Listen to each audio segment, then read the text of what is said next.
Providence College Archives and Special Collections is part of the Phillips Memorial Library on campus, and we collect and preserve and make accessible the records and history of the college, which can include photos, correspondence, planning documents, papers of the administration, student organizations, and everything in between. We also hold a large collection of personal papers and organizational records of people in Rhode Island and beyond, some manuscript collections that range from organizational records, local politicians, and those kinds of collections. And then we have a large book collection of non-circulating, rare and not so rare materials. A lot of that focuses on subjects that are taught at Providence College, a lot of religious topics as well, and then some other collections that we have been donated to the college over time. And to manage all of that, we do have a pretty small staff. It's myself as the head of the archives, and then an archives assistant who's been here for over 20 years, so her institutional knowledge is fantastic.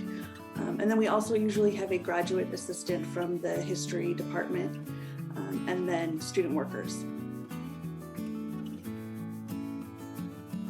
I started at Providence College in December of 2019, so I had a couple weeks before we went on holiday break, and then I had about a month and a half before we went into our current state of operation during COVID. Prior to that, I was the research center manager at the Rhode Island Historical Society, and I was there for 5 years.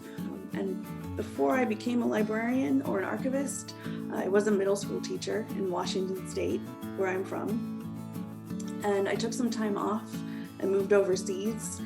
And while I was there, I volunteered at a local archive and fell in love with it and decided that that was what I needed to do when we came back.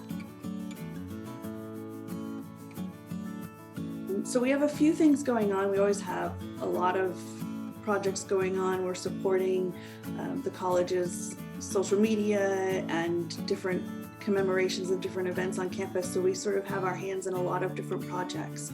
One of the big ones that we started back in spring of last year was to document the campus experience during COVID-19. So in April of last year, we launched a project to collect stories of our students, faculty, staff, and alumni during this sort of unprecedented time, because I knew it would become such a major part of the college's history. Another project that we're working on that we've sort of just started getting off the ground is to reassess our collection descriptions. So we've been around for quite some time, as well as our collections. And some of our collection descriptions have sort of either misleading or sometimes problematic language in the description. On the horizon, we have the 50th anniversary of coeducation at Providence College. So we've been sort of gathering sort of the resources that we have, photos, documentation, planning, surveys that were done with students at that time to find out about sort of the logistics and interest in becoming a coeducational campus, which is certainly an impactful change. So I have a hard time picking one unique item because I think it's in the eye of the beholder. When we have a researcher who's requesting information about a family member who was a faculty here in the 40s, that one photo, because they don't have any documentation of this person in their life, you know, that photo that we give them is a very unique and special object for them. We certainly have, going back to the history of the college, so the early 20th century, and then our book collection, because we do have a large collection of religious texts, go back to the sort of 16th and 17th century. We certainly, for manuscript collections, probably go back to, I think our oldest would probably be the Civil War Regiment and the Civil War Diary that we have.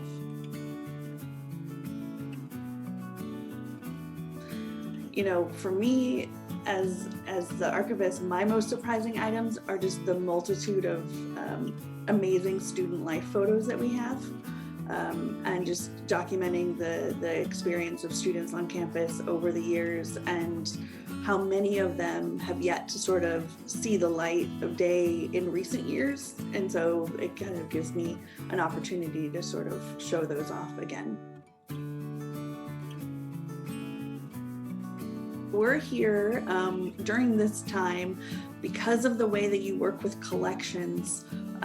We're here to answer questions, provide scans, and digitize material. But during COVID, it makes it a little difficult to work with physical collections because we need to be in close proximity together for long periods of time. The best ways to get a hold of us are through email and for phone calls, which are both on the website for the library.